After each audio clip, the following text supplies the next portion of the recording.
Hi there, boys and girls. I hope that you're having a wonderful day. Today in writing, we're going to be talking about the writing process and really looking at the fact that you have done the hardest part of the writing process already, which should feel really good.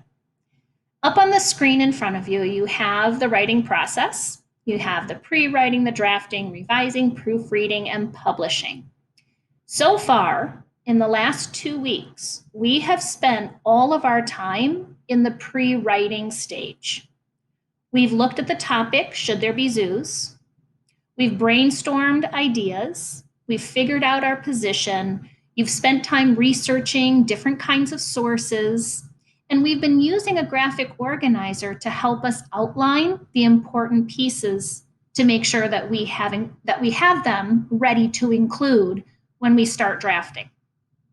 So today we're going to be looking at using our organizational tool to make sure that the structure of our writing and the essential elements are included in our writing piece. So again, you remember essential elements in a persuasive piece include claim, reason, evidence, and counterclaim. Your fifth grade teachers came up with a challenge. We wanted to take all of the research and the learning that you've done and blend it together with your passion and your feeling and your stance, your claim. And we wanted you to do something with it. We wanted you to become an advocate. We wanted you to voice your opinion, to fight for a position that you feel strongly for. We thought, what better way to do this than for you to write an advocacy letter to the Detroit Zoo? So on the chart, it says, now that you have read, researched, and learned about the essential elements found in an argument essay, it's time to put it into action. You will be writing a friendly letter to the Detroit Zoo, sharing your position on whether or not there should be zoos. Next week, you will be assigned 1 paragraph a day to complete. And by Friday, you will be ready to address an envelope, stick a stamp on it, and send it in the US mail. The best part is that all of your hard work is already done. You just have to put it together in a friendly letter format. On the left-hand side, this is the format that we would like you to use. It includes a date, a greeting, the body paragraphs, a closing, and a signature. On the right-hand side, we have included our expectations of what you are going to include in your friendly letter. It says your friendly letter will be typed in a Google document. We're asking for you to please do 14-point font, Arial or Times New Roman font style, and to make sure it's black ink. Please make sure that you format your friendly letter just like the one shown on the left-hand side of your screen. Please make sure that you date it April 17th, 2020. Greetings, there are a couple different greeting options that you can use. If you would like to come up with a different one, we give you the writer's ability to be able to do that, writer's freedom. 3 body paragraphs. You must have an introduction, a body, and a conclusion in your friendly letter. Closing examples. There are 2 listed. You can choose from one of those, or you can, again, have the ability to pick your own ending or closing. And then your name at the bottom, please make sure that you do your first name and last name first initial. So it would be Lindsay D, it would be Laura C, Kristen S, Ashley M.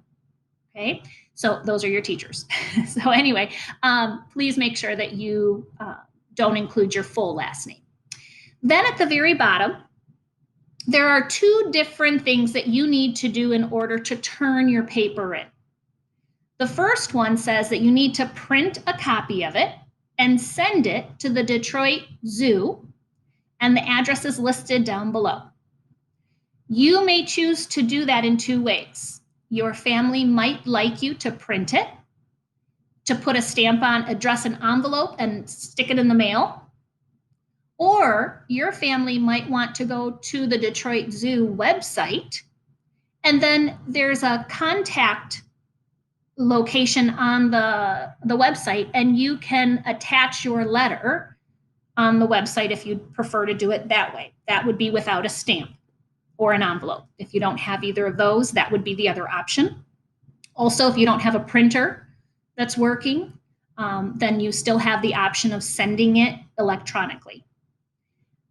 And last but not least, you need to make sure that when you are in order for this assignment to be completely done and submitted, that you have turned a copy of it into your teacher through Google Classroom. That means you have to type it on a Google Doc and you have to turn it in. Make sure and check with your teacher to make sure that they've received your letter in order for you to receive full credit. These are the last 3 slides in your student essay organizer. All of these elements are somewhere earlier in your slides. So we talked about a claim sentence. You can find that on the first slide. The thesis is telling you how to put the two pieces together. You're putting your claim and your reasons together. Okay. And here we have your middle body paragraph and the different pieces, and it's broken down nice and clearly. And finally, your conclusion paragraph. You're going to restate your thesis. You're going to, actually, we already included our counterclaim and turn back. I think that piece is already done. And then your call to action, where you're asking your audience or your readers to do something, to make a change. This is where I really wanted to spend a few minutes. I have included an example letter for you to be able to use. And it's more for you to see how it was put together. I've color-coded it to try to make it as user-friendly as possible. There's a hook, it's formatted exactly as a friendly letter should, with the date at the top right, the Dear Detroit Zoo, making sure the comma's in the correct location. I've indented, you see I have three paragraphs, an introduction, a body, and a conclusion. I have a closing with my name. Then I want you to see the elements that I included. So the structure is there. We just talked about the structure, all the pieces that need to be there. Now I want you to take a look at the arrows. I start with a green arrow, which is my hook. Then my yellow is my claim. I have a thesis where I'm blending my claim with the reasons to create my thesis sentence. In the second paragraph, you see I have a main idea sentence. I started with my first reason, but I started with a transition phrase, first of all, and then I jump right into my first reason. And then I support my first reason with evidence or facts. It might be one of my paraphrase, it might be something from my survey, but I have to support my first reason. It's more than one sentence. So I have my first reason with support. Then I have my second reason, which is that tan brown color. I have my second reason with support. My third reason with support. In my last paragraph, I restate my claim. I pulled the counterclaim, and then I have a call to action. So everything that you had listed in your last 3 slides where you needed to edit and update your organizer, all of that is used. So you really want to spend some time drafting each of those sentences, because then when it comes time to your letter, you'll be in really good shape. I've included this letter as a reference for you to be able to use because your teachers aren't sitting with you to help. I do not want or expect that anyone is going to copy this letter. This letter needs to be your words with your thoughts. You have worked very hard through the last 2 weeks in grabbing and pulling and developing all of your thoughts and your feelings. And here's your opportunity to share it with the Detroit Zoo.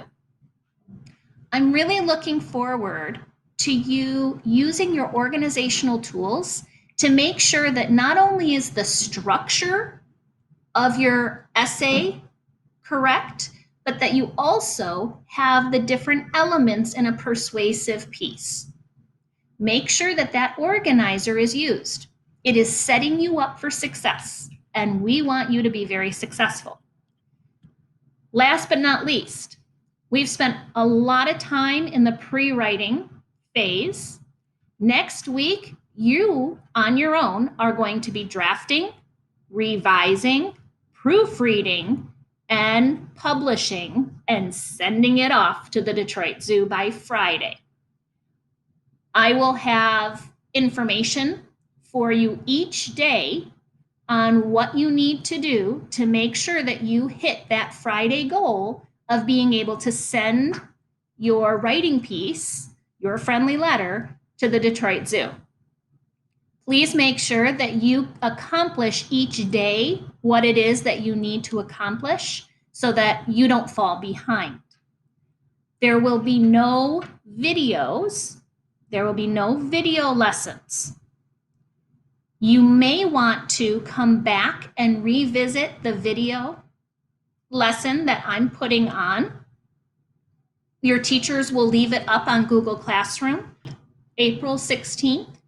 So make sure that you refer back to April 16th's writing lesson, and you can go through and look at the different slides and just re-listen to the information. I'm really excited to see your letters. Make sure that you, after you write your letter, have a parent look it over, give you some feedback, have an older sibling look it over. You might want another pair of eyes on it before you send it in to the zoo or before you share it with your teachers. I look forward to reading them and can't wait. Keep up the good work, boys and girls.